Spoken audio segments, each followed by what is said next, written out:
विश्वास है कि रिकॉर्ड मात्रा में लोग संगठन को, जो हमने 2 कैंपेन्स पीछे चलाई थी, एक जो मेंबरशिप ड्राइव थी और एक बूथ योद्धा की मुंबई, उसके बाद जो जनशक्ति राज चुनाव भी अभी समापन हुए हैं। बहुत से हमारे पदाधिकारी, आपके खुद युवा प्रधान हमारा जज्जर का जो है वो सरपंच बन के आया। बहुत से ऐसे साथी हैं जो प्रदेश भर में पोस्ट होल्डर्स थे जिनने पंचायती राज चुनाव को लड़ा और आज जिम्मेवारी लोगों ने उनकी लगाई है।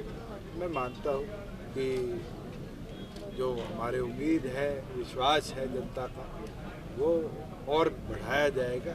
नायक जनता पार्टी के प्रति लोगों का जुड़ाव और बढ़ेगा। जेजेपी ने जैसे अन्य प्रदेशों में भी अपना विस्तार किया था, तो क्या स्थापना दिवस में वहाँ पर इस प्रकार का निमंत्रण? प्रदेशों से, राजस्थान से, पंजाब से, दिल्ली से साथी आएंगे, रैली वहाँ होगी, उसके ऊपर अभी तो कोई विचार नहीं है। हमारा प्राइमरी फोकस हरियाणा है, मगर बिल्कुल संगठन विस्तार तो गुजरात में भी चल रहा है। वहाँ चुनाव है, वहाँ तो जेजेपी चुनाव नहीं होता। पंजाब में हमारा संगठन बनने लगा है। राजस्थान के अंदर तो गतिविधि और तेज करी गई है, जहाँ मर्जी डांडा विधायक की भी जिम्मेवारी लगाई गई प्रभारी के तौर पर। तो मैं मानता हूँ धीरे धीरे कोई भी संगठन एक दिन में पूरे देश में या प्रदेश में नहीं फैलाया जा सकता। हरियाणा को मजबूत हमने किया है 5 साल में, अब दूसरे प्रदेशों में विस्तार बढ़ाएंगे। सर, जज्जर में सड़कों की हालत, बयान दिया है, कायर बताया है और एक मीडिया के सामने एक लेटर भी लहराया माफीनामे का उनका। देखिए, राहुल गांधी जी जो गतिविधि करते हैं उस पर ना टिप्पणी करो तो बेहतर है। और आज भी जो उनके कारनामे हैं वो देश अब तक भुगत रहा है। चाहे वो बिल फाड़ने वाली बात थी, उसका भुगतान आज लोगों को करना पड़ रहा है। सर, जज्जर में सड़कों की हालत बेहद खस्ता हाल है। गीता बुक्कल जी ने आपके सामने क्वेश्चन भी किया था कि हालात, मैं एक एक करके ले लेता हूँ।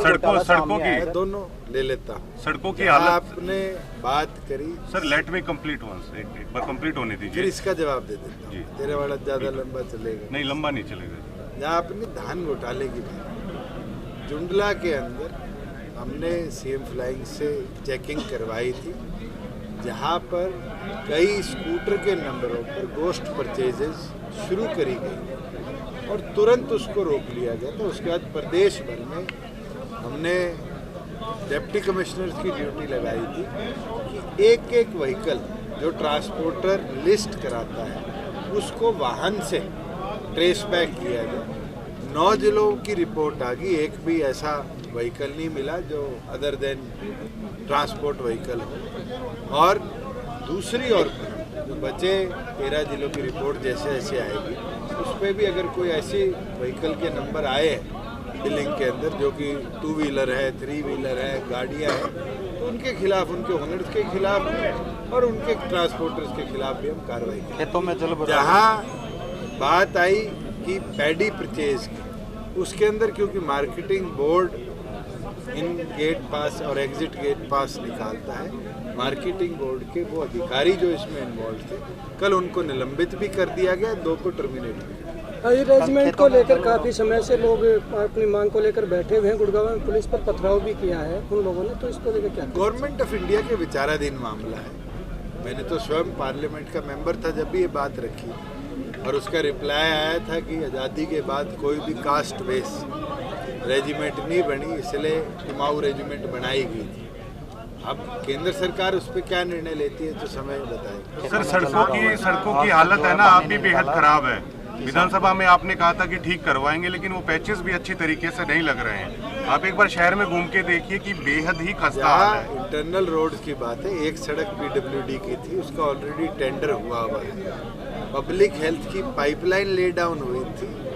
सेडिमेंटेशन जो सैंड की होती है, जो उसका बैठाव होता है, उसको दिसंबर तक का समय पब्लिक हेल्थ ने मांगा था कि उसके बाद कारपेट किया जाए। आज के दिन उस समय सीमा से तो समय ज़्यादा नहीं हुआ, अभी तो नवंबर का महीना है। दिसंबर तक का जवाब तो मैंने भी दिया और उसको समय अनुसार पूरा करें। ऐसा लग रहा है सर जैसे बदले की भावना से काम हो रहा है जज्जर के साथ। ना तो बदले लेने की भावना मेरी, ना मैं इस सोच का आदमी। आप उनसे पूछिए 25 करोड़ रुपए क्या कांग्रेस के विधायकों से हमने सड़कों की रिपेयर, स्पेशल रिपेयर के लिए मांगे? और मैं बताता हूं कि सबसे पहली फाइल किसी की निकली तो समालखा का विधायक जो कि कांग्रेस का है, वो एफिशिएंट था, उसने अपनी फाइल भिजवाई नहीं, हमने अप्रूव कर भी भेज दी, टेंडर्स भी लग चुके। अगर बदला किसी ने लेना है तो भूपेंद्र हुड्डा और उनकी टीम से सीखो। कैसे कैसे आज के दिन सिर्फ एक क्षेत्र का विकास किया था, हरियाणा प्रदेश का चौमुखी विकास अगर किसी ने किया तो हमारी सरकार। हुड्डा साहब तो कहते हैं ना कि मेरे को तो काम कराने की, इनको कहने की जरूरत नहीं, मैं तो खुद सक्षम हूं अपना काम कराने में। उनका तो बयान भी आया। उनके कहने से काम होता तो अच्छी बात। सर, सर्कल रेट जो केएमपी के पास रेल लाइन जाएगी, सर्कल रेट में काफी डिफरेंस हो रहा है। पंचायत आज भी मिलने आई होगी आपसे, तो इसको लेकर क्या आश्वासन आपने दिया? पहली चीज तो मैं आपको कानून बता दूं, जिस दिन लैंड एक्विजिशन की धारा लगती है उस दिन वहां पर जो सर्कल रेट होता है एक्विजिशन प्रोसेस उसी में होगा। सर, एक आज उसके बाद किसी और हाईवे के लिए सड़क एक्वायर हुई, रेट बढ़ गया और ये कह दिया जाए तो फार्मर के पास पावर है कि वो आर्बिट्रेटर के पास जाए। आर्बिट्रेटर अगर फैसला सक्षम नहीं करता तो वो कोर्ट में जाए। सर, सर, उनका कहना है कि 200 सर, एक टाइम आप ऐसे दुष्यंत थे जो संसद में ट्रैक्टर लेके गए, आज पानी निकासी के लिए आज किसानों के हितों पे। देखिए, जहाँ केएमपी के साथ जल भराव की बात है और थोड़ा एरिया जो रोहतक को एडजॉइनिंग है डीगल के साथ, वहाँ के लिए स्पेशल पैकेज हमने यूनियन गवर्नमेंट को 900 करोड़ का लिखकर वाटर अथॉरिटी से भिजवा दिया है। उसके साथ साथ सप्लीमेंट्री सपोर्ट के लिए यहाँ पर वीटी पंप भी और इलेक्ट्रिक पंप्स भी हमने लगाए हैं जो कि नॉन स्टॉप चल रहे हैं। दिक्कत ये आई थी क्योंकि ये ड्रेन जो उस इलाके में जाती है, गुजरती है, उसके अंदर सोनीपत साइड का पानी ज़्यादा था इसमें और ओवरफ्लो के कारण यहाँ नुकसान हुआ।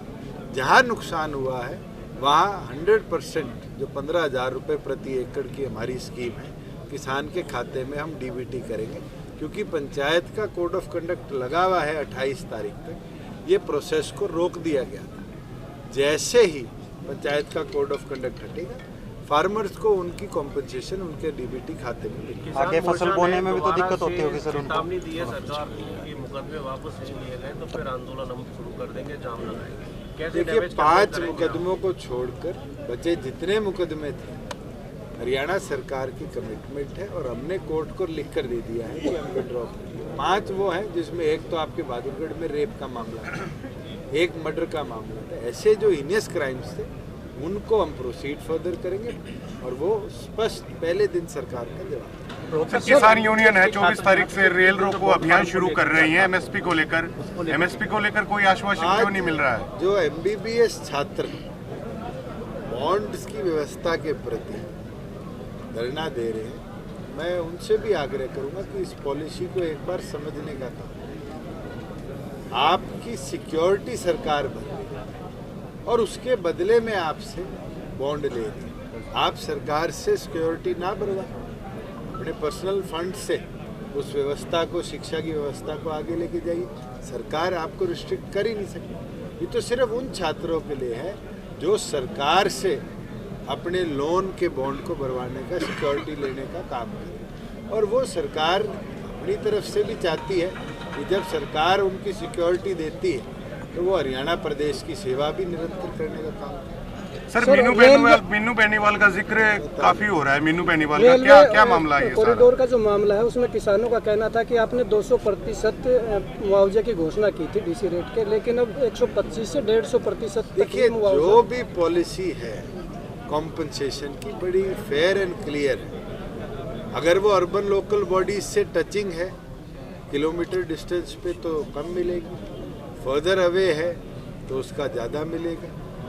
4 टाइम मल्टीप्लायर है, 2 टाइम मल्टीप्लायर है। ये सब यूनियन गवर्नमेंट की पॉलिसी जो 2013 के एक्ट की अमेंडमेंट है उसके अंदर क्लैरिफाइड है और उस क्लैरिफिकेशन के साथ फार्मर्स आज भी सेटिस्फाइड है। किसी को कोई ऑब्जेक्शन है तो ज़रूर हमें बताइए, हम उसको डीआरओ लेवल पर, क्योंकि वो फर्स्ट अथॉरिटी है, डिप्टी कमिश्नर सेकंड अथॉरिटी है, डिविजनल कमिश्नर टर्शरी अथॉरिटी है और उसके बाद फिर कोर्ट है जो आर्बिट्रेशन के मामलों को डील करता है।